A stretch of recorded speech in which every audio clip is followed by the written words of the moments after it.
vamos a dar comienzo a esta mesa de diálogo. Muy buenos días a todas las y los presentes. Como representante del Instituto para las Mujeres en la Migración, tengo el honor de hacerles la cordial bienvenida a este evento de niñez y adolescencia migrante y moderar este espacio de diálogo con relación al tema avances y retos en implementación de las reformas a la Ley de Migración en materia de niñez y adolescencia migrante y la ruta de protección integral de niñas, niños y adolescentes en situación de migración en el sur de México. Este espacio ha sido promovido por el consorcio formado por 4 organizaciones de la sociedad civil, entre ellas son Asylum Access, KIND, IDC e IMUI, las cuales han dado seguimiento y acompañado en la construcción de un marco normativo incluyente y respetuoso de los derechos de las niñas, niños y adolescentes y sus familias en situación de migración. El día de hoy nos interesa compartir desde la experiencia de distintos actores, gobiernos y organismos internacionales y de la sociedad civil, cómo se observa el proceso de hacer realidad la protección de niñas, niños y adolescentes en situación de migración, conforme a la reciente armonización de la Ley de Migración, la Ley sobre Refugiados, Protección Complementaria y Asilo Político, y la Ley General de los Derechos de Niñas, Niños y Adolescentes, en vigor desde enero del 2021, la cual, en consonancia con la Ruta Integral de Protección de Niñas, Niños y Adolescentes solicitantes de la condición de refugiado, representan un hito para que los derechos de la niñez y adolescente migrante sean prioridad frente a actuales políticas migratorias restrictivas, discriminatorias y criminalizantes. En este espacio de diálogo, centrará su atención en el sur de México, específicamente abarcando los estados de Chiapas, Tabasco y Veracruz, en donde constantemente encontramos patrones que señalan la prevalencia de prácticas como la privación de niños, niñas y adolescentes en espacios acondicionados fuera de estaciones migratorias, la falta de una evaluación constante de su interés superior y planes de restitución de derechos que comúnmente dictan el retorno asistido sin atender sus necesidades y agotar las opciones para proteger su interés superior. También reconocemos los esfuerzos que diversos actores están realizando para mejorar y hacer cumplir el marco normativo vigente. Es por eso que el día de hoy convocamos a estos actores que están en el terreno impulsando acciones y políticas a favor de la niñez y adolescencia migrante. Así, me gustaría expresar nuestro agradecimiento a los miembros de esta mesa de diálogo que han aceptado compartir con nosotros sus experiencias, información y conocimientos. Me va a complacer darles la bienvenida, en primer lugar, a Leslie Poblano Alquicira, asistente senior de Niñez Migrante, Organización Internacional para las Migraciones, OIM. En segundo lugar, también me complace darle la bienvenida a María del Pilar Paz, secretaria ejecutiva, Sistema Nacional de Protección de Niñas, Niños y Adolescentes Veracruz, como sus siglas lo dicen, CIPINA Veracruz. Pablo Aurelio Loredo Orllervides, oficial de monitoreo y evaluación para las Américas de la Organización Coalición Internacional contra la Detención, IDC. Ya dando entrada a los temas, comenzaremos con Leslie de la OIM, quien nos compartirá en un tiempo de 3 a 10-15 minutos la experiencia en torno al acompañamiento a CIPINAS para la implementación de la ruta protección y cuáles han sido estos retos. Le doy la más cordial bienvenida y comenzamos con esta mesa de diálogo.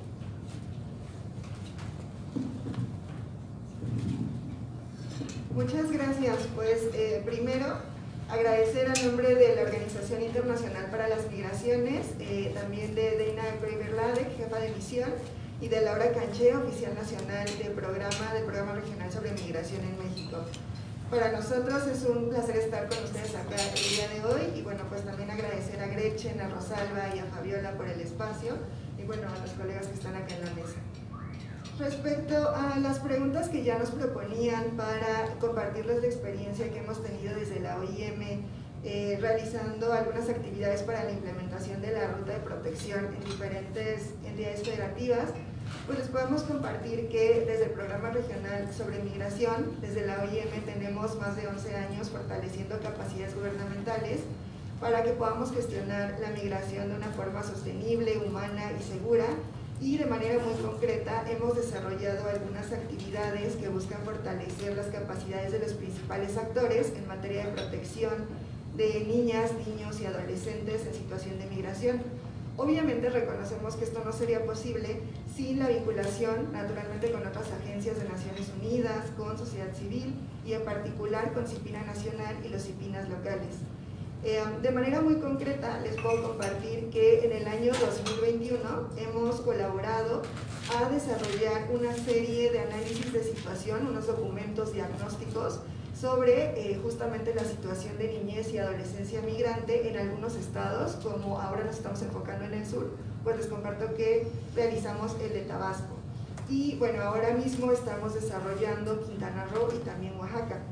Estos documentos diagnósticos lo que nos han permitido es, además de generar información actualizada para conocer justamente cuál es la situación de niñez y adolescencia migrante en los estados, también a partir de un mapeo de actores, identificación de capacidades de atención de las autoridades vinculadas, hemos identificado justo áreas de oportunidad, retos, pero también buenas prácticas en la atención de niñez y adolescencia a nivel local. Algo también muy importante que me gustaría compartirles es que para estos análisis nuestra como base metodológica es la ruta de protección. Entonces es a partir de la ruta de protección donde nosotros realizamos una identificación de los actores vinculados y a partir de estos actores llevamos a cabo pues toda la metodología, ¿no?, que tiene que ver con entrevistas, y a partir de ello pues hemos tenido bastantes buenos resultados, sobre todo encaminados a la identificación de actividades, ¿no? Porque nos sentábamos a la mesa y muchas veces en los talleres de validación nos compartían diversas autoridades en materia de niñez, de salud, de educación, que estaban haciendo las mismas actividades y que se estaban duplicando. Entonces justo la idea es ver cómo todas esas actividades que ya se hacen confluyen y se coordinan a través de la ruta de protección, obviamente con el liderazgo de los CIPINAs locales. Entonces, bueno, también otra experiencia que hemos tenido es que se han fortalecido bastante los vínculos de comunicación y de coordinación entre las autoridades, las instancias públicas, pero también sociedad civil y los organismos internacionales que están en los estados. Entonces, eso también ha sido como un excelente hallazgo. Y al final también hemos podido rescatar y destacar que muchos de los actores que en un principio no pueden ver la vinculación tan clara hacia la ruta de protección se empiezan a reconocer en ella y empiezan a reconocer en qué etapas tienen injerencia y cuáles son sus responsabilidades. Entonces, bueno, desde ahí hemos hecho un poco el tema de la ruta. También pues al final compartirles que hemos abonado justo a través de estos diagnósticos, de estos hallazgos que hemos tenido, a la instalación de algunas comisiones de protección de niños y adolescencia migrante y solicitante de reconocimiento de la condición de refugiado en algunos estados. Por ejemplo, en Tabasco ya contaban con un grupo, ¿no?, de atención, un grupo de trabajo dentro del CIPINA, pero no estaban formalizados en la comisión. Entonces, bueno, justamente en estos meses están avanzando hacia allá. Y bueno, pues al final compartir un poco los retos. No sé si también quieres que los compartas una vez.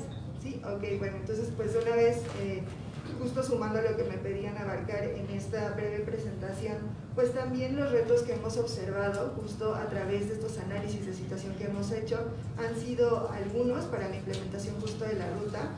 Y de la mano justo de los retos observados, pues hemos identificado algunas áreas de oportunidad, ¿no? Sobre todo aquellos que apuntan hacia necesidades de capacitación y de sensibilización en las instancias vinculadas con protección.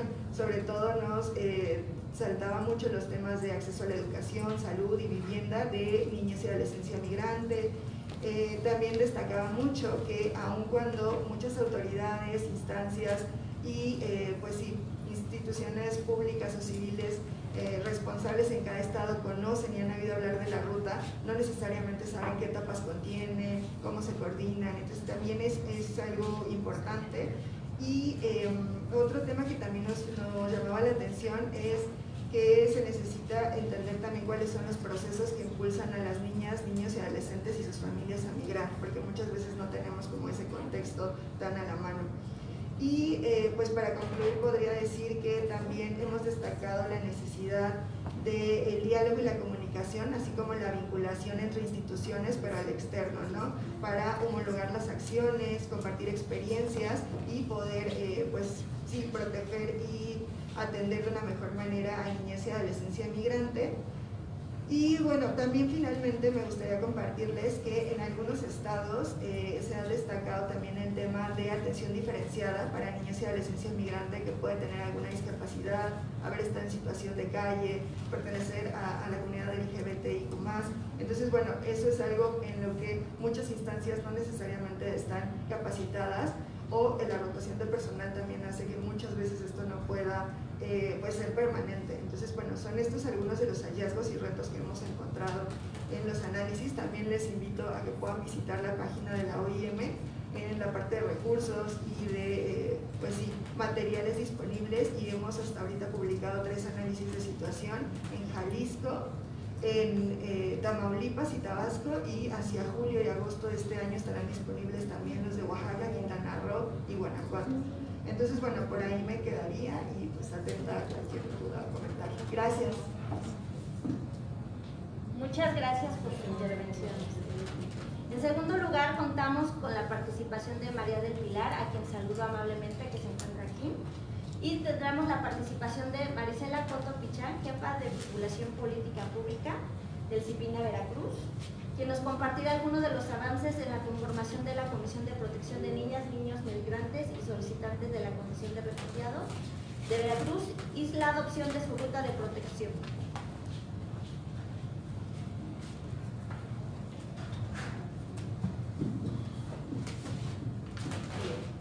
Actualmente, como es conocimiento de todos, el escenario mundial en materia de derechos humanos que recurren al fenómeno migratorio en general enfrenta grandes retos.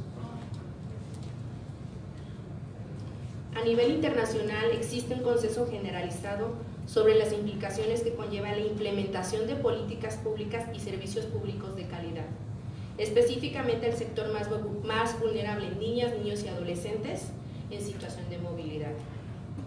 En nuestro estado de Veracruz no es la excepción. Por ello, la instrucción de nuestro señor gobernador, el ingeniero Cuitlava García Jiménez, es ocuparnos en llevar a cabo acciones que cuenten más que contar acciones, que se vean reflejadas en un informe o por mero check en determinado formato. Ante la complejidad del fenómeno migrante, el Estado mexicano ha puesto en marcha mecanismos interinstitucionales diversos. Muestra de uno de ellos es el que estamos desarrollando y pusimos en marcha desde el seno del Sistema Estatal de Protección para Niñas, Niños y Adolescentes del Estado de Veracruz. Siguiente diapositiva.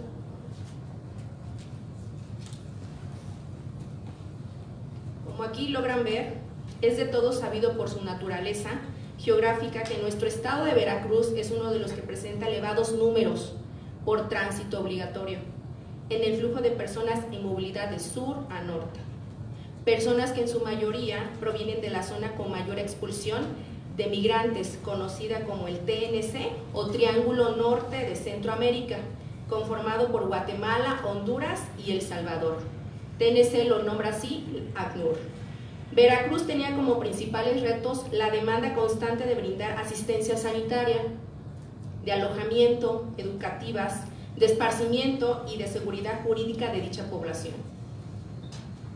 En este contexto social y en atención y respuesta al número cada vez mayor de niñas, niños y adolescentes acompañados o no en movimiento, Veracruz en el año 2020, aquí como lo logran ver, se logra crear después de salvar el cambio de administración y como fruto de los esfuerzos que en la presente administración se llevaron a cabo.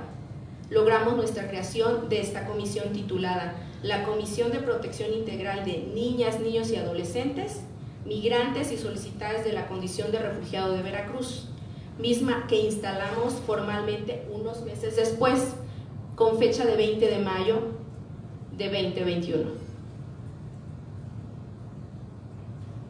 Siguiente diapositiva.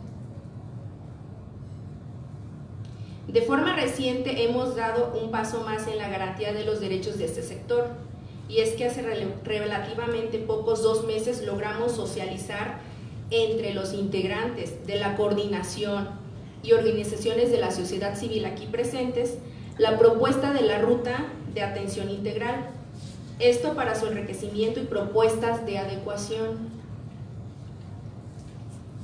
enmarcada normativamente en instrumentos internacionales como lo son Declaración de los Derechos Humanos, Convención sobre los Derechos del Niño, Convención sobre el Estatus de los Refugiados, solo por citar algunos. A nivel nacional se tomó en cuenta Constitución Política de los Estados Unidos Mexicanos, Ley General de los Derechos de Niñas, Niños y Adolescentes y Ley de Migración, por mencionar algunas. Y a nivel estatal, Constitución Política del Estado de Veracruz, Ley 573 de los Derechos de Niñas, Niños y Adolescentes y su reglamento, meramente enunciativos. Siguiente diapositiva. Lo que pretendemos en esta etapa, como logran ver, el consenso de todas las dependencias participantes y mediante la retroalimentación, cristalizar un documento apegado a la realidad, práctico y aterrizable. Para lograr, hemos establecido una mecánica operativa consistente en 3 fases. En el número 1 se titula Identificar a las instituciones integrantes de la comisión y de la ruta para organizar los grupos de trabajo de acuerdo a las etapas. Orientada a la depuración y adhesión de instituciones que por naturaleza y de acuerdo a facultades conferidas estén estrechamente ligadas a la atención de este tipo de población, ejercicio que nos ha llevado a reestructurar esta comisión. En segundo término, sometiendo a la coordinación de la comisión la propuesta de municipios identificados como lugares geográficos de paso obligado en la ruta de personas en movilidad sur-norte. A la fecha, la coordinación ha reconocido a 31 municipios, con los cuales hemos establecido contacto y donde próximamente llevaremos a cabo capacitaciones en materia de protección y garantías de derechos. Y por último, la acción número 3, organizar los grupos de trabajo por etapas de la ruta de protección de los derechos de niñas y niños y adolescentes en situación de movilidad, es a través de la conformación y organización de grupos de trabajo, en el marco de sus atribuciones, para el desarrollo de las líneas de acción específicas señaladas una de las 5 etapas de la ruta de atención integral. Como parte de dicha mecánica, a la par estamos trabajando con el apoyo, asesoría y acompañamiento de las organizaciones de la sociedad civil y dependencias, en el diseño, integración y elaboración de un programa de formación permanente dirigido a todo el funcionariado de primer contacto con esta población vulnerable.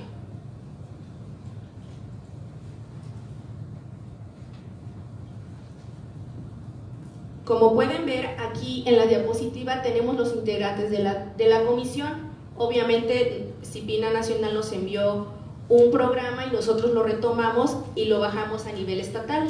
Los integrantes de la comisión son Secretaría de Gobierno a través de Secretaría Ejecutiva del Sistema de Protección de Niñas, Niños y Adolescentes, Instituto Veracruzano de la Defensoría Pública, Dirección General de Atención a Migrantes, Comisión Ejecutiva de Atención Integral a Víctimas, Consejo Estatal de Población y así sucesivamente.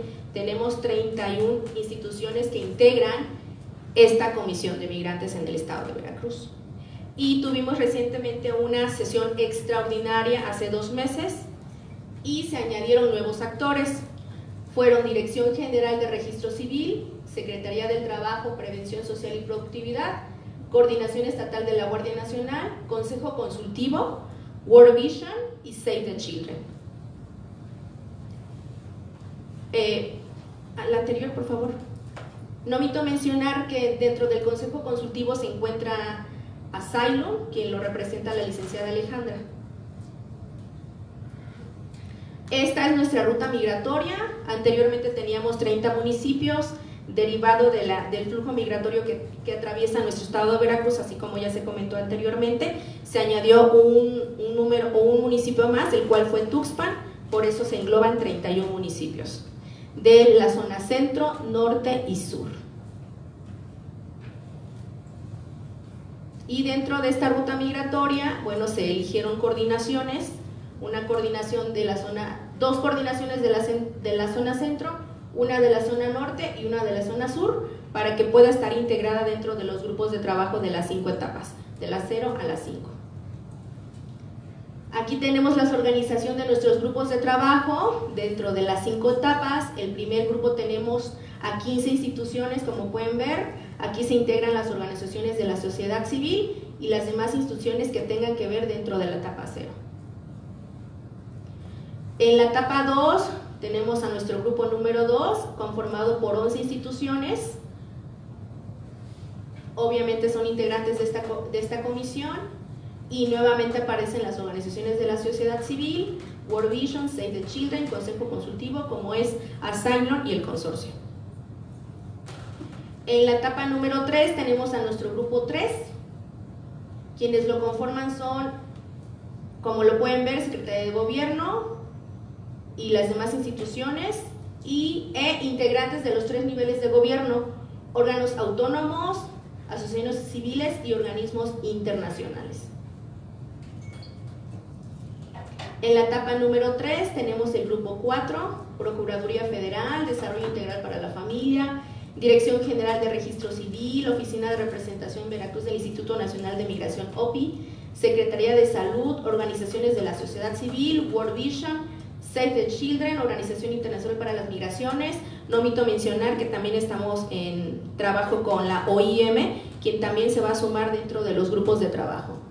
Y bueno, no omito mencionar que estos grupos de trabajo que tenemos aquí dentro de nuestras 5 etapas, lo numeramos 5 porque finalmente la etapa 0 también se cuenta, van a estar en constante desarrollo, constante movimiento, ya que instituciones se van a seguir añadiendo a favor de esta población.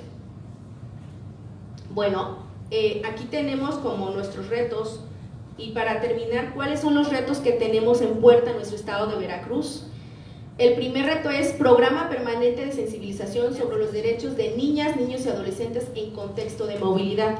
Dentro de nuestra comisión surge una propuesta, y aquí está nuestra compañera Anita, quien también nos ha apoyado mucho en esa propuesta de ese desarrollo de programa de sensibilización, y el objetivo es sensibilizar a las personas del servicio público sobre el respeto de los derechos de niñas, niños y adolescentes, que interviene directa o indirectamente en la atención y protección de los derechos humanos de la niñez y adolescencia en contexto de movilidad, para que reciban un trato digno por parte de las autoridades y no sean objetos de discriminación, prevaleciendo el interés superior de la niñez en situación de movilidad, principalmente de quienes no se encuentran acompañados.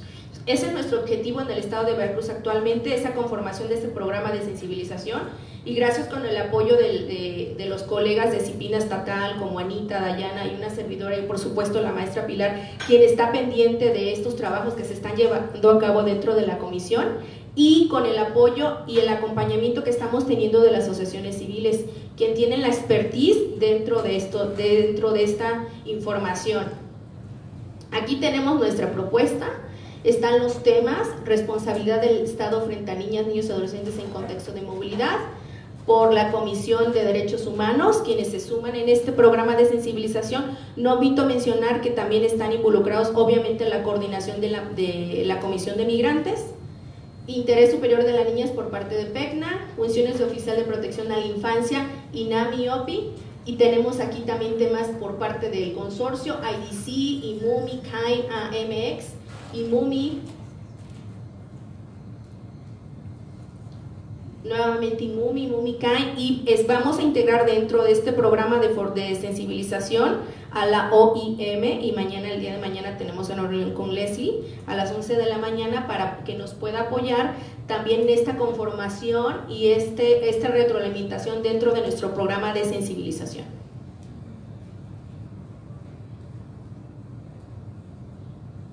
Ok, otro de nuestros retos también, como lo pueden ver, es la conformación del plan de trabajo y la conformación del programa de trabajo.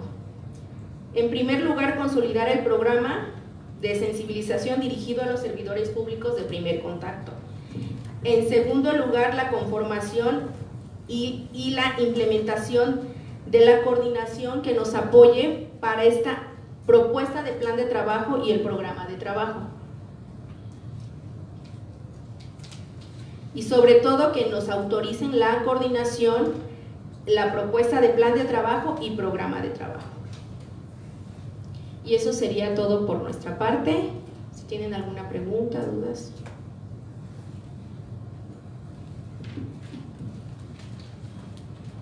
Muchas gracias, licenciada Marisela.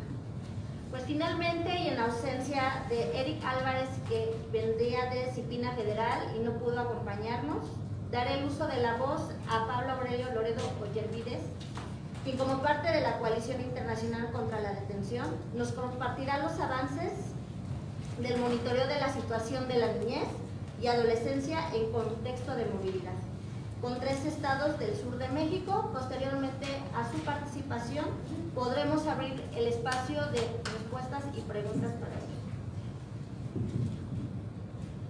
Muchas gracias. Tengan muy buen día todas y todos. Antes que nada quiero agradecer a IMUMI por haber pensado en mí, en que pudiéramos presentar aquí los primeros avances de este monitoreo que se está haciendo a través de un proyecto del consorcio y que se ha focalizado, como bien lo decía Fabiola, en 3 estados del sur de la República, que es Chiapas, Tabasco y Veracruz. Me estaré apoyando de una presentación para que la puedan ver, si me pasan la siguiente. Esta investigación tiene una metodología que se basa en 2 supuestos, ¿verdad? Queríamos poder descartar o confirmar estas 2 premisas. La primera es si se conoce la ruta de protección integral. Sabemos que aunque la ruta es joven, que tiene 1 año que Disciplina Federal la publicó, pues uno de los compromisos que se había hecho es que pudiera de manera vertical bajarse de la federación a los estados y de los estados a los municipios. Entonces esa es una de las primeras premisas que tuvimos en este monitoreo. Segunda premisa es saber si la reforma, que también coincide con su publicación a partir de inicios del año pasado, si se estaba aplicando. En base a eso es que entonces se definió como estrategia que hiciéramos solicitudes de información pública a través de la plataforma del INAI para que pudiéramos obtener una primera parte de la información que nos interesaba. Y después en la metodología, si me pasa la siguiente, lo que está planteado es que una vez que tuviéramos los datos duros que nos dieran de manera oficial las autoridades, pudiéramos ir al terreno, in situ, y poder confirmar tanto los datos duros como lo que en la práctica cotidianamente está ocurriendo. ¿Qué encontramos entonces? Pues que tuvimos que elegir un grupo de autoridades preponderantes que son las que participan, no solo de la ruta, y no solo porque la ruta la diga, sino porque las propias leyes los vinculan y los involucran a que deban de participar. Es por eso que entonces, desde las solicitudes de transparencia, se eligió a la Procuraduría Federal de Protección de Niños, Niñas y Adolescentes, lo mismo que las 3 procuradurías estatales, y en el terreno algunas procuradurías municipales que atienden el tema. En el transcurso de esta breve exposición y de este resumen de los avances, les podré ir confirmando la distinta variedad que existe en cada municipio o en cada estado para poder atender el tema. También DIF. ¿Por qué aparecen las procuradurías y el DIF? Porque resulta que no en todos los estados los centros de asistencia social, es decir, los albergues donde deben de ingresarse a niños, niñas y adolescentes en condición de movilidad, dependen de las procuradurías. En la gran mayoría dependen directamente de los DIF estatales. Es por eso que también las solicitudes de información se hicieron al DIF estatal. También los consulados, que aunque no forman parte de la ruta de protección, sabemos que en la práctica juegan un papel muy importante y son un sector que permanentemente está en contacto con esta niñez y adolescencia y con las autoridades que los atienden. ¿Qué otras autoridades se vincularon entonces? Ya no veo. Las comisiones estatales y la Comisión Nacional de Derechos Humanos. También, ¿por qué se eligió a esta otra autoridad? Porque nos parecía que si hay una autoridad en nuestro país que documenta las violaciones a derechos humanos, pues son las comisiones. Pasaría a la siguiente para poder aprovechar el tiempo. Esta es una cifra en la que se sirvió como base a partir de la primera información pública que recibí para construir prácticamente las conclusiones de este monitoreo. 75.592 Ese es el número de niños, niñas y adolescentes que durante 2021 fueron rescatados, detenidos, asegurados, o el nombre que le quieran poner, por parte de Migración. Ellos a veces lo reportan como eventos, porque podría ser que un mismo niño sea detenido 2 o 3 veces en el año, o 4, pero no importa, es niñez a final de cuentas. Primer dato importante, jamás en la historia habíamos tenido ese número de detenciones. Nunca, nunca se habían dado esta cantidad. Segundo, coincide con que esta cantidad se da a partir de que entra en vigor la reforma que prohíbe, porque en la ley de migración se modifica y prohíbe tajantemente, sin lugar a dudas, a que permanezcan en las estaciones migratorias niños, niñas o adolescentes, no solamente los que viajan solos, sino también los que viajan acompañados, trascendiendo ese derecho de protección a sus familias. Soy muy enfático en este tema porque incluso en la ley dice que no pueden permanecer en las estaciones ni en ningún lugar que se habilite para ello por parte de Migración. Y el procedimiento marca que debe de notificarse entonces a los DIF estatales, DIF municipales, procuradurías, para que se asigne un CAS, un centro de asistencia social, un albergue, y puedan ser ingresados al albergue. ¿Me pasa la siguiente, por favor? Este es un comparativo con los aseguramientos que se dieron en años previos. Creo que es muy ilustrativo la diferencia en la cantidad de aseguramientos. Hay quien sostiene que en el 2020 el tema de la pandemia produjo una reducción. Es evidente que hay una reducción en los números, ¿verdad? Sin embargo, información extraoficial nos dice que esta disminución de detenciones no fue porque las personas dejaran de migrar por la pandemia, sino que más bien ocurrió que las autoridades como el Instituto Nacional de Migración, al ser conscientes del hacinamiento en que se pueden encontrar las personas en sus instalaciones, disminuyó la cantidad de operativos y que por eso es que hubo un menor número de detenciones. Puede sumarse eso, también puede sumarse a quienes decidieron no viajar por un riesgo de contagio. Lo cierto es que tenemos un contraste muy grande en cifras y en números que ustedes pueden observar, y que queda claro que nunca en la historia habíamos tenido que viajaran tantos niños, niñas o adolescentes y que fueran detenidos en esa cantidad. Y este año las cifras que se reportan a través del instituto podrían permitirnos de que vamos a llegar o superar esa cifra también para este año 2022. La siguiente, por favor. Cuando obtuvimos la información y ya con los datos duros de estos 75.592 niños, se empezó a contrastar la información con las visitas que hicimos en terreno en los 3 estados. Y creo que lo más obvio y lo más lógico es que si tuvimos 75.592 detenciones y si el procedimiento marca que inmediatamente habría que notificar al DIF para que se ingresaran, pues tendríamos un número, si no es que igual, muy cercano a ingresos a los albergues. Debo de reconocer que yo tenía esta expectativa porque en las solicitudes de información pública el Instituto Nacional de Migración dice que ningún niño, niña o adolescente en el 2021 permaneció en las estaciones migratorias. Entonces, si esos 75.592 no permanecieron en las estaciones, la lógica me dice que se fueron a los albergues. Al cotejar la cifra, resulta que esta no coincide. Y no solamente no coincide, sino que encontramos cifras muy, muy lejanas a la cantidad de aseguramientos que se dieron en estos 3 estados de la República. Ahora bien,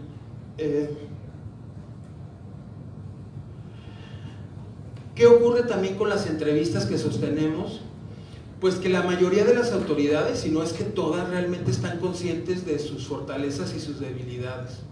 Es decir, que las procuradurías estatales, regionales y municipales saben las carencias que tienen, saben que tienen una obligación legal, que la ley marca obligaciones, pero que no tienen los recursos humanos, materiales ni los insumos para poder cumplirlos.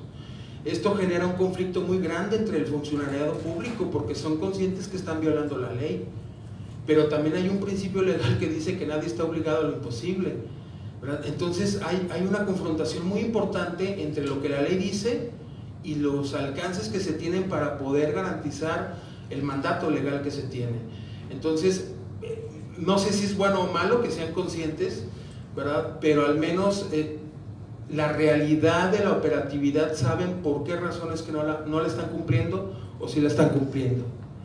Les decía que no coinciden los datos, y otra cosa muy importante que ahorita pues la maestra Maricela acaba de confirmar, en los 3 estados no se conoce la ruta de protección. El único estado que tiene un mayor avance y que ahorita lo acaba de presentar es Veracruz, ¿verdad? Y en este avance y en este esfuerzo pues también debemos de reconocer, y lo digo no porque estén aquí, pero el impulso de la Secretaría Ejecutiva del CIPINA.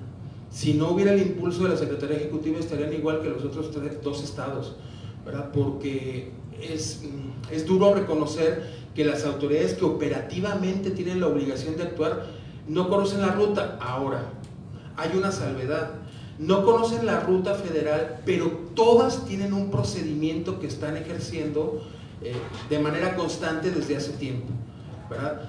¿Qué es lo ideal? Pues lo ideal sí es que se construyan estas rutas estatales para que puedan homogeneizarse los procedimientos, porque de un municipio a otro varía totalmente el cómo se está actuando. La siguiente, por favor. Miren, voy a compartir creo que 5 gráficas que siguen como una parte de los resumen de los hallazgos. En materia de derechos humanos, les decía, las comisiones pues son las autoridades que documentan las violaciones a derechos humanos. Creo que nosotros hemos sido testigos, aunque no vivamos en Tabasco, Veracruz y Chiapas, de lo que los medios de comunicación y las redes sociales han documentado en diversos episodios, donde evidentemente se ve que si no hay una violación a derechos humanos totalmente documentada, pues por lo menos hay evidencias para iniciar una investigación. Me sorprende que en las respuestas de las solicitudes de información pues hay muy pocas quejas que han levantado las comisiones, y como ustedes pueden ver, pues hay comisiones en los estados que no tienen ni una sola queja en agravio de niños, niñas o adolescentes en movilidad. La Comisión Nacional tiene un mayor número, ¿verdad? Que uno podría decir, oye, no, pues sí son bastantes quejas y tienen recomendaciones. Puede ser, pero frente al número otra vez de 75.592, pareciera nada.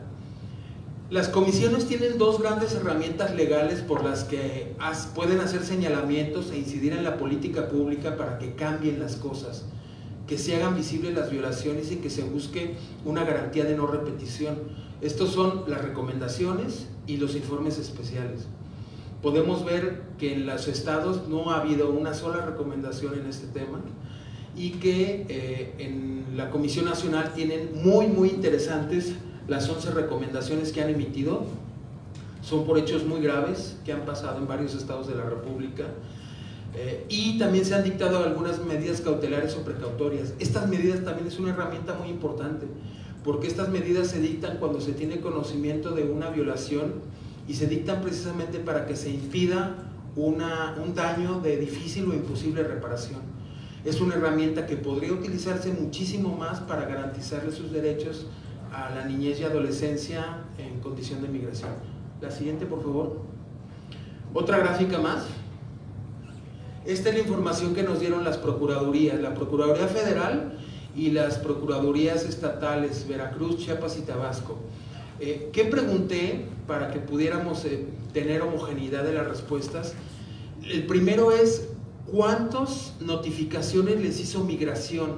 ¿Cuántas peticiones que les dijo, aquí están 10 niños guatemaltecos, 3 niñas salvadoreñas, 2 niños hondureños para ingresar a casa, ¿verdad? Enseguida también entonces la siguiente columna habla de los niños que fueron notificados, a cuántos se les dieron resguardos, cuántos planes de restitución se dictaron y si hubo planes colectivos. ¿Por qué preguntamos esto? Porque compaginados a la reforma, la Ley de Derechos de Niños, Niñas y Adolescentes, tanto la ley general como las leyes estatales, les marcan la misma obligación a todas las procuradurías. deben de dictar un plan de restitución en donde se haga una determinación del interés superior de la niñez. Es decir, que en la práctica, Inmigración lo tiene ya en sus procedimientos, no puede ser retornado ningún niño, niña o adolescente, no se puede tomar una determinación en su procedimiento administrativo mientras no exista una determinación de su interés superior. Para llegar a esa determinación hay que hacer una investigación, integrar un expediente, hacer un análisis y dictar esa determinación. Bueno, en primer lugar, en la primera columna, lo primero que me sorprende, porque ahorita más adelante les voy a pasar los números de cada estado, es la cantidad de notificaciones que dicen que recibieron, lo cual es nada a la cantidad de aseguramientos que se dieron en su estado. Y la Procuraduría Federal es una situación todavía más especial porque tiene presencia en toda la República Mexicana, hay una competencia coadyuvante que se puede dar, pero resulta que las intervenciones que tuvo la Procuraduría Federal es solamente en 10 estados de la República, lo cual me sorprende mucho porque después de las visitas entiendo que Migración le notifica a la Procuraduría Federal solamente en aquellos casos en donde los estados o los municipios no pudieron responder a la petición que está haciendo Migración. Me sorprende, insisto, porque nada más 10 estados de la República. Todavía no termino el monitoreo, estoy por ver si puedo agotar esa otra situación para conocerla más a fondo. Y después, pues otra parte de lo que sorprende, ¿verdad?, es cuántos fueron resguardados en los CAS. Y aquí en la última columna tengo un dato de 9,418 que son solamente en esos 3 estados y los que la Procuraduría Federal intervino. Siguen siendo muy poco para los 75,000, pero ahorita les voy a dar el dato del total que hay de las detenciones en los 3 estados para cotejarlas con esos 9,000. Y lo mismo, los planes de restitución pues ni siquiera están cerca a la cantidad de niños, niñas o adolescentes que hubo en el estado. Sí, a lo mejor algunos que ellos dicen que ingresaron a los CAS. Y por último también resaltar el tema de que hay procuradurías que están dictando planes colectivos. No me quiero aventurar porque todavía no termino el monitoreo, pero puedo adelantarles que de manera incorrecta se están dictando planes colectivos. No es la misma situación que vive la niñez. No porque hayan sido asegurados el mismo día 10 jóvenes hondureños, 10 jóvenes guatemaltecos, 10 jóvenes salvadoreños, porque son la estadística más alta, quiere decir que pueden sacar un plan en donde incluyan 30 nombres, porque están viviendo circunstancias distintas y el plan debería de ser individualizado y se está haciendo de manera, en un estado me dijeron que de manera masiva, ¿verdad? No debe de ser así. La siguiente, por favor. Bueno, ya les adelantaba esto. Aquí están los 10 estados de la República en donde ha intervenido la Procuraduría Federal, ¿verdad? Aquí se desglosan. E insisto, bueno, me sorprende porque si bien sí encontramos algunos estados que son frontera tanto en el norte como el sur, me pareciera que no es claro hasta el día de hoy con la información que tengo a qué se debe que solamente hayan intervenido en esos 10 estados. La siguiente, por favor. Bueno, aquí viene un panorama más local de cada estado, qué es lo que ocurrió en Chiapas, ¿verdad? En Chiapas se tuvieron 7,310 aseguramientos de niños, niñas y adolescentes. De esos, 6,152 venían acompañados y 1,148 estaban no acompañados. Si recordamos las cifras de la anterior tabla, Chiapas es el único estado de estos 3 que tiene una cifra mucho más cercana entre los aseguramientos que reporta Migración y los ingresos que reportan en los CAS el estado de Chiapas. Hay una diferencia solamente de 900 niños, niñas o adolescentes. La primera vez que recibí la información y empecé a analizarla, me pareció un escándalo decir que faltaban casi 1,000 niños, niñas o adolescentes. Pero me pasa la siguiente, por favor.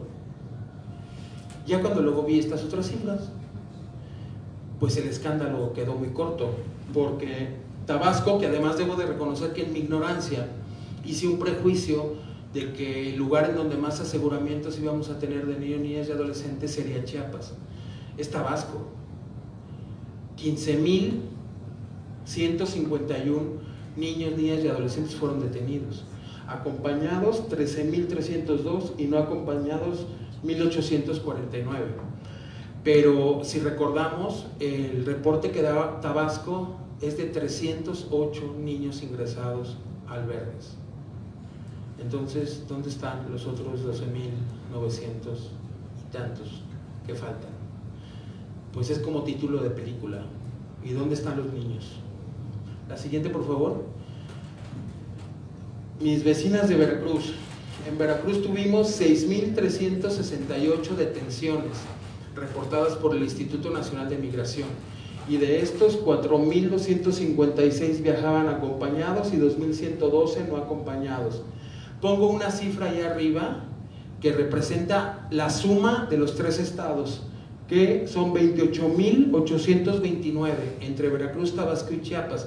Representa el 38% de los 75.592. Entonces no es una cifra menor. Cuando me entrevisté con los presidentes y personal de las comisiones de derechos humanos, yo les mostraba este dato y les decía, con todo respeto, que si no les parecía suficientemente el número de la población como para que hubiera una intervención distinta. Porque vale la pena resaltar que las comisiones sí tienen acciones que están haciendo de manera cotidiana, pero no les llaman quejas, les llaman gestiones, les llaman acompañamientos, están resolviendo de manera cotidiana problemas para la niñez migrante. Pero les digo que son prácticas sistemáticas, porque creo que de nada sirve que todos los días estén resolviendo el mismo problema. Si hay una falta, si hay una incomunicación y dice todos los días hacemos gestiones para que los dejen hablar por teléfono, pues creo que valdría más la pena hacer un informe especial por lo menos y dejar documentado todo eso. La siguiente, por favor.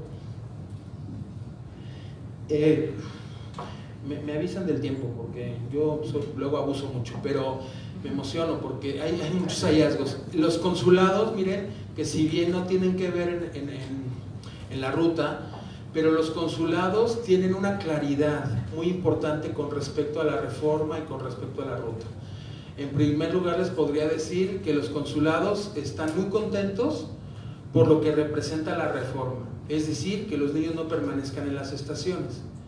Pero también con mucho respeto y con la diplomacia que les caracteriza, me dijeron que les sorprendía mucho que se hiciera una reforma cuando México sabe que no estaba preparado para recibir a la niñez. O sea, es buenísima la reforma, que no permanezcan en las estaciones, pero México sabía que los tenía que llevar a un albergue. Y México sabía que no está preparado, que no tiene capacidad para recibirlos. Y entonces, pues esto se ha vuelto un conflicto. También porque se ha vuelto un conflicto, porque pareciera que todas las autoridades, como migración y como los propios consulados, estaban trabajando bajo una práctica que lo que les interesa es el retorno. Eso es lo que les interesa. Entre más rápido sea el retorno, mejor es el trabajo. Los consulados están muy contentos con el trabajo de migración. Están felices porque los retornos son muy rápidos. Y ahorita he detectado varios conflictos entre los consulados y los procuradores, sobre todo procuradores municipales.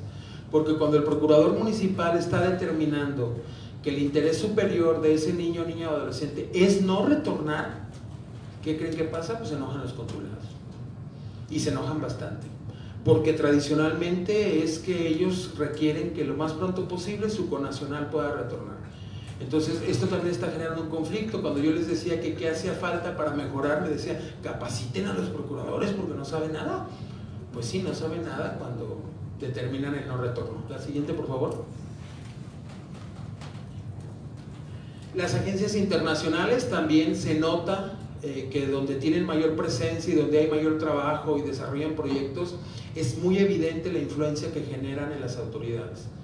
La presencia de las organizaciones civiles y de las agencias han sido, creo que, el factor preponderante para que ciertos municipios avancen con mayor velocidad. Tenosique es un ejemplo de eso, en Tabasco, ¿verdad? La Procuraduría Municipal me parece que incluso está más fortalecida, atiende más casos, tiene mayores fortalezas en sus decisiones y en sus planes, gracias al acompañamiento que ha recibido tanto de las agencias internacionales como de las propias organizaciones, incluidas las de este consorcio. Claro que tiene muchísimo que ver cuando la autoridad municipal o estatal designa como procurador, procuradora o como personal del servicio público a estas personas que cumplen con el perfil y que tienen formación, porque también una de las debilidades más grandes que se tienen, sobre todo en los municipios, es que como cada 3 años se cambia de administración, aunque ahorita hay la posibilidad de reelección, pero se cambia, pues se cambia casi de cajón inmediatamente con estos puestos, y lamentablemente las organizaciones, las agencias, padecemos estos cambios, y disculpen que así lo exprese, pero es la realidad, se padecen, porque lo que se ha invertido de capacitación, que estaba empezando a rendir frutos en el último año, ¿verdad?, se termina, cambia y hay que volver a empezar al año siguiente. Y el primer año es como de aprendizaje, y el segundo es de prueba, y en el tercero ya se sabe, pero es cuando ya se va. La siguiente, por favor. ¿Qué hallazgos, entre otros, porque el monitoreo es mucho más amplio, ¿verdad? Pero pues se confirmaron las hipótesis que se plantearon, que es que no se conoce la ruta, ¿verdad? Y que la niñez migrante, como les dije, pues ¿dónde están los niños? Las autoridades son conscientes de sus debilidades, es muy importante el trabajo de la sociedad civil, incluso se percibe y se detecta que hay una confrontación entre sociedad civil y autoridades. Varias autoridades le niegan el acceso a los casos, a los asuntos, a la sociedad civil, pero créanme que debemos seguir insistiendo porque vale la pena hacerlo. Y hay una gran oportunidad que la información que se está generando se pueda sistematizar de mejor manera. ¿Por qué? Porque los estados creo que podrían concentrar la información de sus municipios y no se está haciendo. Esa es una de las conclusiones. ¿Por qué tengo que Tabasco nada más le dio acceso al albergue a 308 niños, niñas y adolescentes? Porque solamente la información del DIF estatal y no está incluida la de los DIF municipales. Entonces, ese es algo que está ocurriendo. La siguiente, por favor.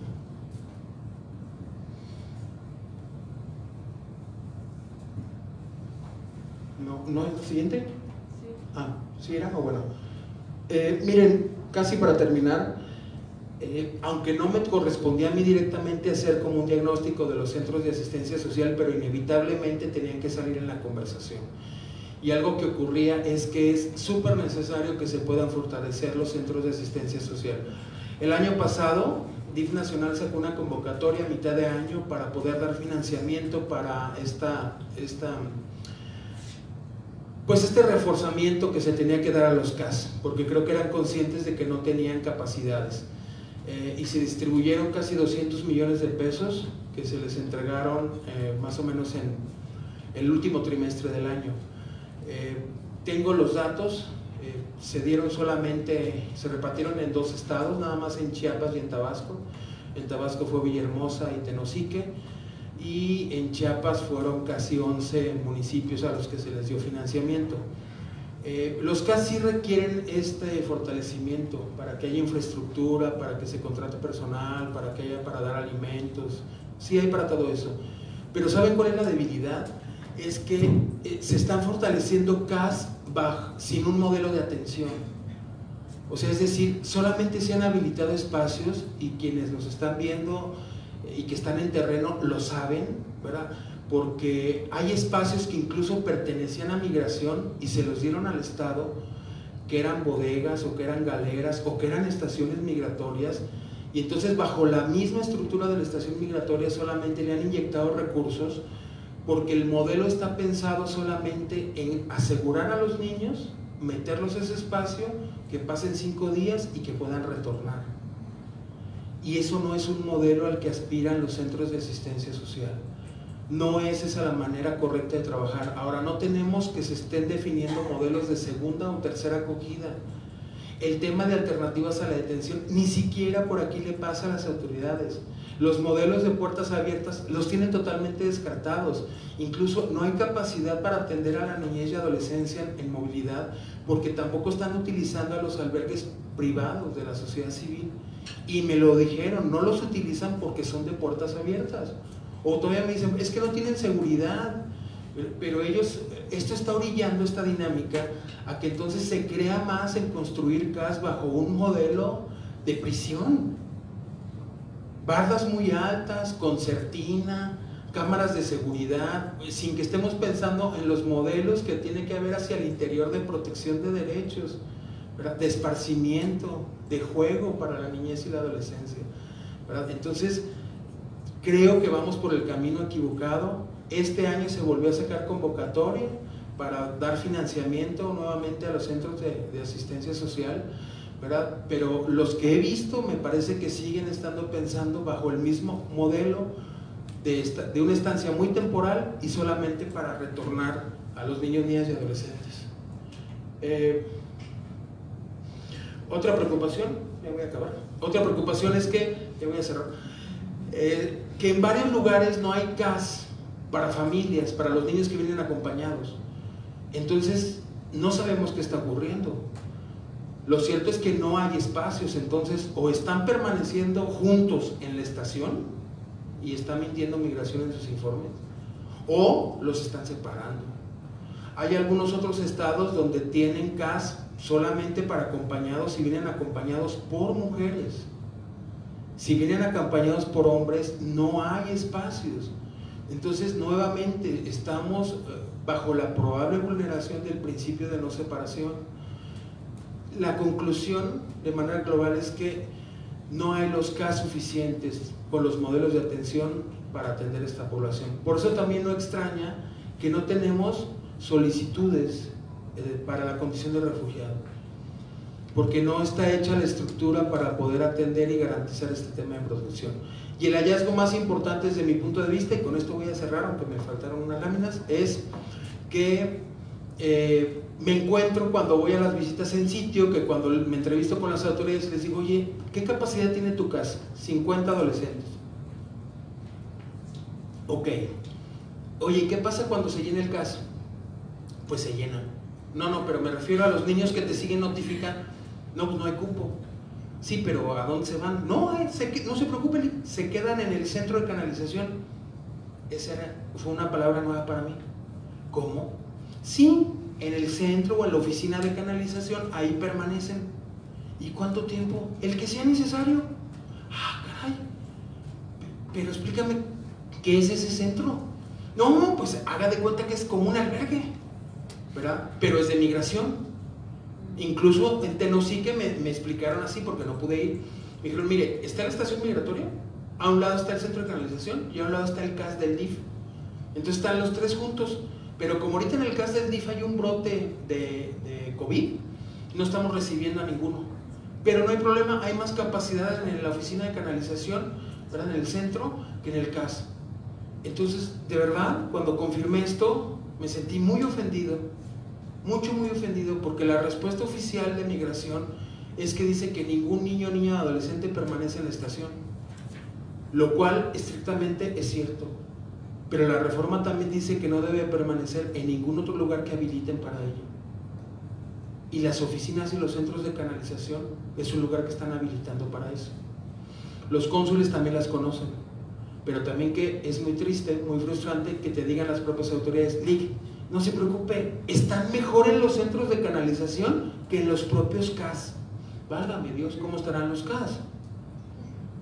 Sí. Entonces, no cabe duda que tenemos una reforma muy buena, con una capacidad y una infraestructura muy mala. Tengo más, pero hasta ahí lo dejo. Gracias. Muchas gracias, Pablo. Pues ahora vamos a dar paso a las preguntas. No sé si alguien de ustedes tenga preguntas para nuestros panelistas. Por favor. ¿Qué tal? Buen día. Vaya, soy Fabiola Martínez también, del periódico La Jornada. Quisiera, si tuvieran el dato, me lo pudieran compartir. Gracias. Me vine para acá para grabar, porque atrás no se oye tan bien. ¿Cuál sería la investigación que han hecho respecto al tiempo en que permanecen los menores en inmuebles? Ya decías que tiene diferentes opciones, pero más o menos ¿cuál es el tiempo que permanece un niño migrante en instalaciones y si se sabe por qué? Y segundo lugar, preguntarles si hay diagnósticos, las autoridades tienen otras cifras, ¿cómo van a, digamos, hacer compatible los esfuerzos de ustedes y los esfuerzos de migración para que esto encuentre un mejor futuro? Y si me pudieran nada más confirmar el dato, no lo tengo el actualizado, ¿De cuántos agentes especializados en infancia tiene México actualmente? Muchas gracias. El tiempo que permanece un niño o adolescente en las estaciones o en los CAS varía según el estado, pero el promedio en estos 3 estados de la República es una semana el tiempo que permanecen cuando son retornados a su país. Sin embargo, cuando algún niño o adolescente y sus familias solicitan la condición de refugiado, hay casos en donde han tardado hasta 8 meses en que se resuelva este trámite. Si se trata de un niño que viene solo, tiene que permanecer 8 meses en el albergue en que lo hayan ingresado.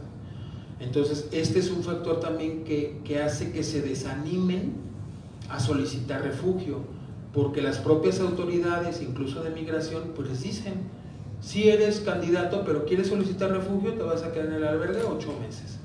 Y pues eso no les agrada y no les gusta. No tengo el dato de los OPIs. ¿Y qué fue lo otro que preguntó?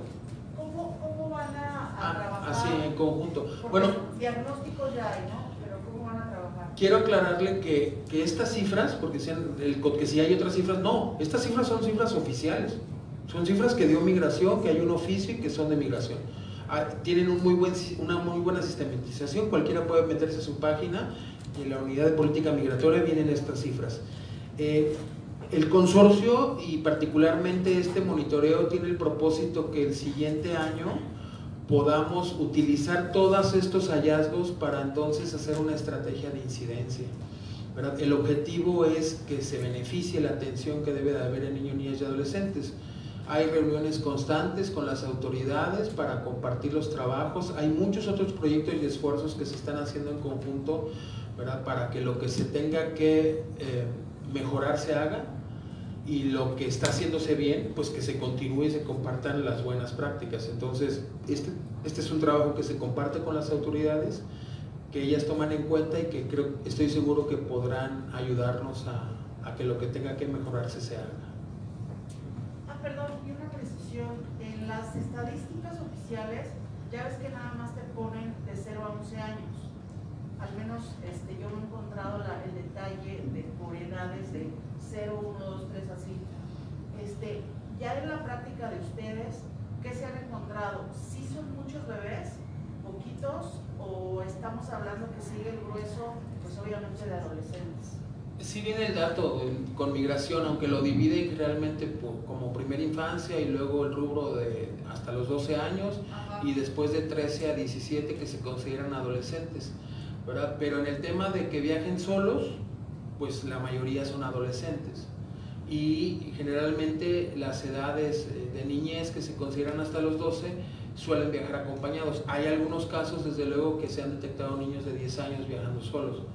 Ya no lo puse ahí, pero también el fenómeno de las caravanas es una modalidad distinta para migrar. Ahí viajan muchos adolescentes, muchos niños porque se sienten más seguros. Hacen hermandad al momento de viajar en grupo, hay menos riesgo ante otros factores que están pasando en México, ¿verdad? Pero sí está el dato también disgregado tanto por sexo como por edad. Pero son grupos de edades, ¿no? Sí, son grupos de edades. La pregunta es, ¿ustedes en la práctica encuentran muchos niños pequeñitos, con familiares o solos? Pues obviamente las historias del drama, ¿no? Digo yo, de que le hayan dado el bebé a alguien, que le hayan dado el bebé a alguien de por favor llévalo a la frontera, o son excepcionales, ¿no? Estas situaciones más dramáticas. Sí, tal vez las procuradurías tienen mayores datos e información, ¿verdad? Pero yo lo que le puedo comentar es que también depende de la nacionalidad de cómo se viaja. Ahora que tuvimos gran movilidad de la comunidad haitiana, casi ninguno viajaba solo, todos viajaban en familia y se podían encontrar núcleos familiares en donde había niños pequeñitos. En el tema de Salvador, Honduras, Guatemala, este triángulo norte que mencionaban, a veces también se migra incluso en condición de embarazo y terminan naciendo aquí los niños o las niñas volviéndose mexicanos, ¿verdad? No, tal vez en las cifras no es tanta la cantidad, pero no olvidemos que las cifras que estamos analizando son solamente de los que son detenidos por migración. Ese es el dato, el único dato de referencia que tenemos. Otro dato lo pueden dar las comunidades religiosas que tienen albergues. La red de Cáritas tiene una base de datos muy importante que se puede también cotejar y consultar, en donde probablemente podríamos encontrar otra parte de la realidad. Aquí en este momento los niños pequeños de edad viajan acompañados. Muchas gracias. ¿Alguien más tiene otra pregunta para nuestros panelistas?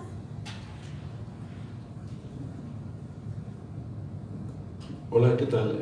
Otelo Castillo de Racismo MX. Tengo una pregunta para cualquiera de la mesa. Si tienen algún dato sobre, especialmente adolescentes que hayan sido perfilados racialmente y que no se encuentren en centros de atención social, sino en centros de aplicación de medidas.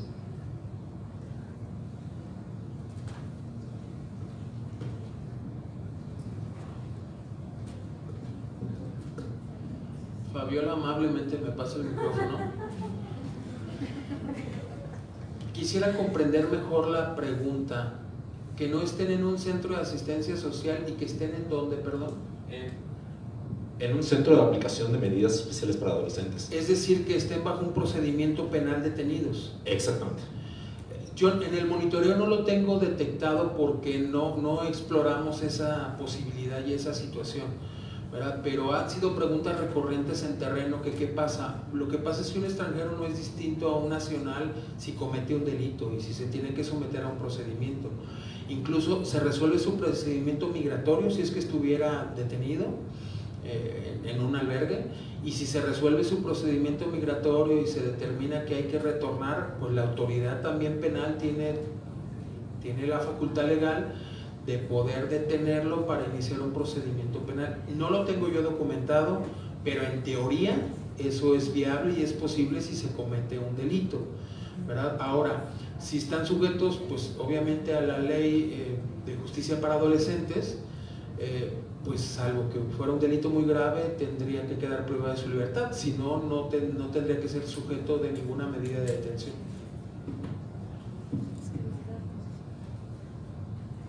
Sí, bueno, tengo entendido en ese punto que están las comunidades de diagnóstico integral para adolescentes. Ellos se encuentran ahí mientras están esperando si se judicializa o están en un proceso para cualquier tipo de delitos. Si ellos no llegan a ser sentenciados en ese procedimiento oral, pueden salir bajo medidas cautelares, o en su defecto ya pasar a San Fernando, que ya es como el lugar donde tendrán que cumplir su sentencia dictada por el juez. Se le tiene que dar aviso también al consulado para que ellos estén en el entendido de que si necesita algún tipo de protección internacional, puedan ellos tener este procedimiento. ¿Alguna otra premisa? Sí, Fabi. Por parte de Facebook, Claudia Martínez pregunta: a partir de los hallazgos, ¿ha identificado algunas problemáticas que deban ser atendidas desde la LGDNNA o la Ley de Migración? Es decir, hacer precisiones o acotar en función de la aplicación que se está haciendo de la reforma.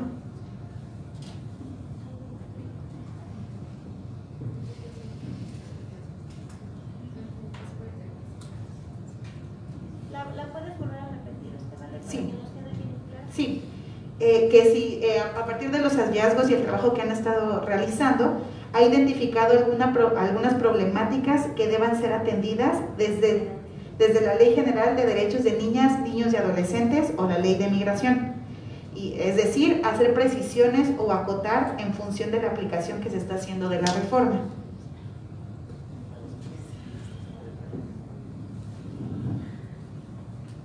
Pues me parece que hasta el momento en los hallazgos no encontramos que se tenga que hacer una modificación a la ley desde mi punto de vista.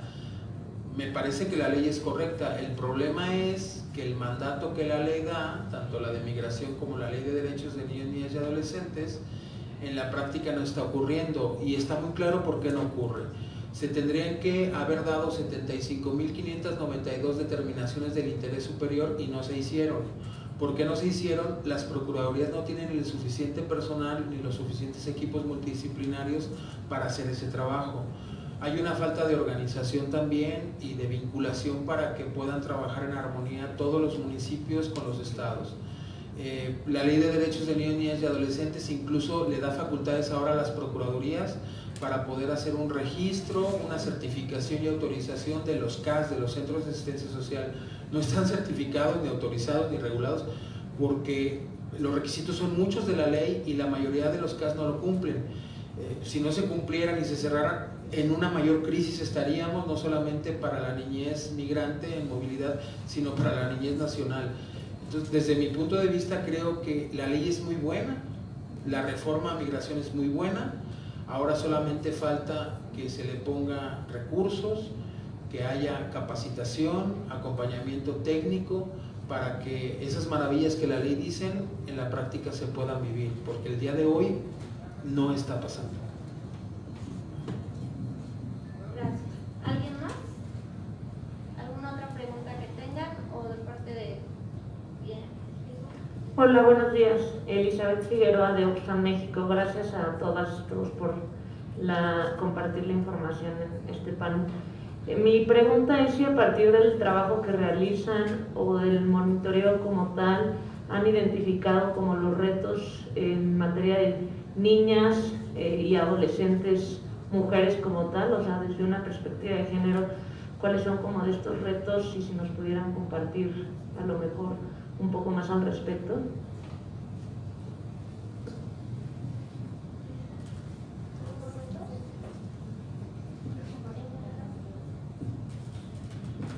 Bueno, de manera general te puedo compartir que desde los diagnósticos o análisis de situación que hemos hecho de niñez y adolescencia migrante en algunos estados, ha destacado, por ejemplo, el tema de embarazo adolescente en Tabasco, también nos compartieron un poco en Quintana Roo, que aún no está todavía el diagnóstico, pero un poco al respecto, y también la atención diferenciada que debe haber cuando son niñas, niños y adolescentes con algún tema de discapacidad, sobre todo vinculado con el género. Creo que ha sido también como muy específico la atención diferenciada que necesitan y cuáles son los retos justo para la atención, ¿no?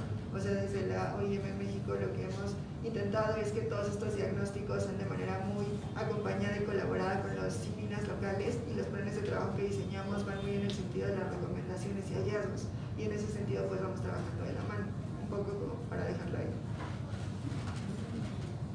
Gracias. ¿Alguien más? ¿Alguna otra pregunta que tenga?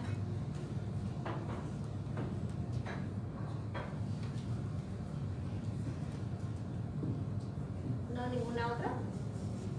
¿Ustedes alguna otra cosa que quisieran aceptar? Sí. Yo quisiera compartirles que si bien la Comisión Nacional de Derechos Humanos no tiene un informe especial sobre niñez migrante, pero el año pasado sí publicó un informe sobre niñez en general y le dedica un capítulo al tema de la migración, y en ese lugar se hace un breve resumen de las principales violaciones a derechos humanos que vive la niñez y adolescencia migrante. Y creo que sí hay un análisis diferenciado por género, porque el tema de las violaciones de carácter sexual, los abusos sexuales, el tratar de poder enrolar en el crimen organizado es de una manera diferenciada a las mujeres que a los hombres, ¿verdad? Es muy interesante esas recomendaciones y ese informe que la comisión publicó. Me parece que ahí también pueden tomarse en consideración estas situaciones que están ocurriendo. Y también otro tema diferenciado pues es que ante la carencia de modelos de atención en los albergues especiales para migrantes, pues entonces no hay una atención tampoco diferenciada bajo las necesidades de este tema de género, ¿verdad? Entonces pues no sabemos si se está acercando también, si es que hay permanentemente ginecólogas en el tema distinto de la salud, del acceso a la salud para las mujeres, para las niñas, ¿verdad? Y me parece muy grave el tema que ya les compartía, que en el caso de que venga una niña, dos niñas acompañadas de su papá y llegan las detienen y no hay un albergue en donde puedan estar con su papá, no sé qué esté pasando. O las dejan en la estación, que tampoco sería bueno, o las están separando de su papá. Y es una situación donde se vuelve a revictimizar entonces a esta población que de por sí, yo siempre he dicho, ¿cómo será la gravedad que hay en su país para que aún y con todos los riesgos que saben que van a tener, están migrando? Gracias, Juan. ¿Algo más que quisieran aportar, licenciados? ¿De parte de ustedes alguna otra pregunta antes de dar el cierre? ¿No? Pues bueno, entonces vamos a dar el cierre a nuestra mesa. De parte del Consorcio integrado por Asylum Access, CAIM, IDC e IMUMI, quisiera agradecer a cada uno de los ponentes de esta mesa de diálogo. Muchas gracias, licenciado. Pero sobre todo quisiera agradecer la participación de todos ustedes, nuestro reconocimiento y nuestras felicitaciones. Y ha sido muy importante escuchar de todos los enfoques, ya sea de las autoridades, organismos internacionales y organizaciones de la sociedad civil. Los datos, las evidencias y las acciones que se están realizando para hacer la realización para la protección de niñas, niños y adolescentes en situación de migración. Y sabemos que hay muchos desafíos sumamente importantes para lograr este objetivo, pero confiamos que la suma de todos nuestros esfuerzos harán que abonemos a fortalecer el paradigma de protección de los derechos de las niñas, niños y adolescentes, por encima de las políticas de contención y seguridad en la migración. Fue para mí un gran honor haber compartido con todos ustedes este espacio y muchas gracias a todas y todos. Gracias.